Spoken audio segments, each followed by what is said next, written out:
gabi, Luzon, Visayas, Mindanao. Ngayon po ay ka-24 ng Oktubre, araw po ng Biyernes. Sama-sama nating alamin ang mga kaganapan sa loob at labas ng bansa. Ako po si Vincent Santos. Ating ding alamin ang mga balitang magpapayabong sa ating kaalaman at pagka-Pilipino. Ako naman si Phoebe Javier.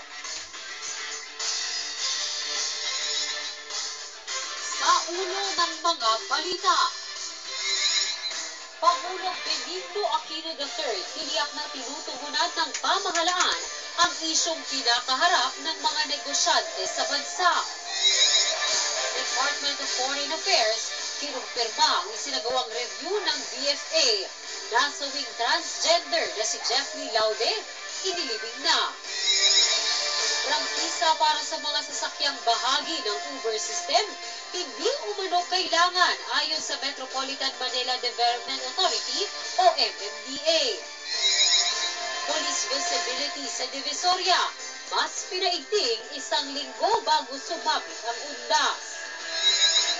Rekomendasyon at nominasyon sa mga biktima ng kalamidad na makakasabay ng Santo Papa sa pananghalian, pinuksan na.